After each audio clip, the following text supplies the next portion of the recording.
नमस्कार मित्रांनो, मी ओमकार अभ्यंकर पुन्हा एकदा स्वागत करतो माझ्या नवीन ब्लॉग मध्ये. तर मित्रांनो, आज आहे 29 तारीख आणि आज आहे मित्रांनो अमावस्या चालू झाली कालपासूनच. आणि आज आहे कुंभमेळ्याची सुरुवात. म्हणजे आज आहे कुंभमेळा, म्हणजे ते प्रयागराज मध्ये आज तो कुंभमेळा लागतो. तो आजचा दिवस आहे मित्रांनो. आणि सर्वांना पुन्हा एकदा महाकुंभचा खूप खूप. तर आंघोळ वगैरे करून तयार झाले मी. तर नेहमीप्रमाणे लवकर वगैरे उठले मित्रांनो. आता वाजलेत 12 वाजून 10-20 मिनिटं झाले असतील कदाचित. आणि सगळं झालंय मित्रांनो. आज लवकर उठलो, खूप प्रसन्न वाटते मित्रांनो. तर आता भूक पण लागली. म्हणलं चला आता देवपूजा वगैरे झाली, आता पेट पूजा करावं लागेल. तर म्हणलं चला आता आपण मस्तपैकी काहीतरी खायला करू. खायला काय नाही मित्रांनो, तांदळाचं पीठ आहे आपल्याकडं. तर त्याचे आपण मस्तपैकी गावणे करणार आहोत, छोटे आपल्याला येतात तसे.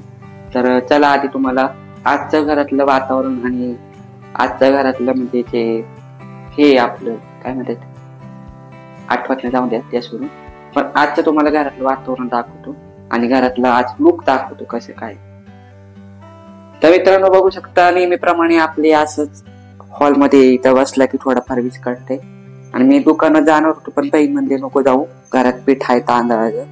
आणि इकडे बघू शकता गौरीचा, आमच्या इथं जे गौरीचा कंडे वगैरे असतात प्रत्येक गावामध्ये पण होतं असं. आणि हे आमच्या इथं विकत भेटतं. आमच्या इथं म्हणजे पुण्यामध्ये जावं लागते आणण्यासाठी. तर तिथून मी आणले मस्तपैकी. असं दूर निगेटिव्ह एनर्जी ज्या असतात त्या दूर होतात त्याने. त्याच्यावर फक्त 1 चमचा तूप आणि याची एक पावडर भेटते, हवन पावडर, ती टाकायची आणि एका घरामध्ये फिरवायचं मित्रांनो. निगेटिव्ह एनर्जी वगैरे सर्व काही दूर होतं. आणि आपल्याकडे गाईचं प्युअर गोमूत्र आहे, हे अख्ख्या घरामध्ये असे पडले मित्रांनो. कारण आज आहे महाकुंभाचा दिवस. तर तसं लोक तिकडे पवित्र होतात तसं आपल्या इथं पण पवित्र झालं पाहिजे. तर बाकीच म्हणजे आपलं किचन वगैरे तुम्ही बघू शकता. आणि इकडे असं आणि बेडरूम वगैरे तुम्ही बघू शकता मित्रांनो. तर आपल्या देवांची पूजा वगैरे पण झाली. जो बाहेरचा धूप जो ठेवलाय तो इथंच ठेवला होता मित्रांनो, पण तो फिरवता फिरवता बाहेरच राहिला. बघू शकता आज आपले स्वामी महाराज कसे एकदम असे टकाटक दिसतात. तसे त्या स्वामी महाराज टकाटकच असतात. पण आज पूजा वगैरे एकदम अशी प्रसन्न वाटते मित्रांनो, बघू शकता. आणि आपल्या इथं कृष्ण गोपाल लपून बसलाय संकाचा माग. तर त्याला आपण दाखवतोय. आणि माझ्या बहिणीने मित्रांनो ते चिठ्ठी लिहिली आहे कृष्णाला. तर काय लिहिलंय ते मी वाचलं नाही. आता देवाची चिठ्ठी आपण नाही वाचायची. आणि इकडे आपले हनुमानजी, जय हनुमान.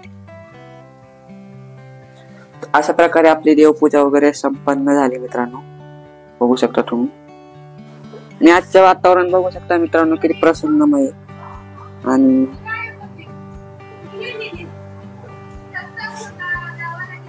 सगळे हारवारे काढलेत मित्रांनो, बघू शकता सगळे हारवारे गायब. किती पटपट काम करते ती लोक यार. हरभरे काढले सुद्धा, नांगरले सुद्धा. आता इकडे बघू शकता पाणी सुद्धा देणं चालू झाले. आता परत दुसरं पीक लावतील की परत पुढच्या काही दिवसांनी नवीन पीक उगवून. ते पटपट काम होत. तर मित्रांनो चला आता तुम्हाला घर वगैरे दाखवले. तर चला आता पटकन पेट पूजाचं का बघावं लागेल. 2 hours later.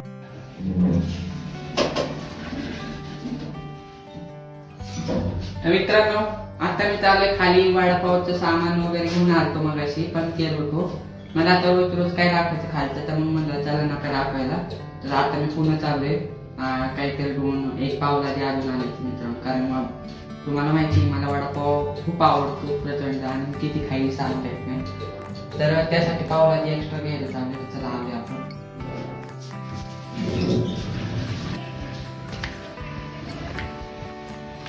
तर फायनली मित्रांनो आलोय खाली. पटकन जाऊया पावभाजी घेऊया. घरी गरम गरम वडे बनतात ते. आणि मस्तपैकी तुम्हाला पण दाखवतो वडापाव. तर फायनली मित्रांनो वडे तयार झालेत आपले गरम गरम, बघू शकता. आणि इकडे अजून गरम गरम वडे होत आहे. तर चला मित्रांनो आजचा ब्लॉग मी इथेच एंड करतो. मला खात्री आहे तुम्हाला माझा व्हिडिओ नक्की आवडेल. आणि प्लीज व्हिडिओला लाईक करा, शेअर करा आणि सबस्क्राईब करा. आणि खरं सांगायचं मित्रांनो तर माझ्याकडे आता फक्त 4 महिने राहिले व्हिडिओवर मला 1000 सबस्क्रायबर आणि 4000 घंटेचे वॉच टाईम करायचे. त्यासाठी मला फक्त 4 महिने आता उरलेत आणि त्यासाठी मला तुमचा सपोर्ट हवा आहे. मित्रांनो, मला जास्तीत जास्त सपोर्ट करा, सबस्क्राईब करा आणि जास्तीत जास्त व्हिडिओ शेअर करा आणि व्हायरल करा माझा व्हिडिओ. तर म्हणजे मी अजून उत्साहाने नवीन ब्लॉगिंग करेन आणि अजून म्हणजे टेक्निक लागेल ब्लॉगिंगसाठी.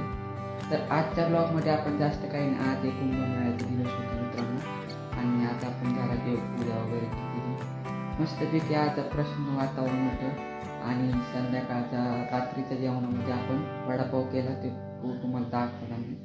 तर असा होता आजचा आपला छोटासा दिवस. तर भेटूया असा नवीन ब्लॉगमध्ये. तोपर्यंत काळजी घ्या. बाय.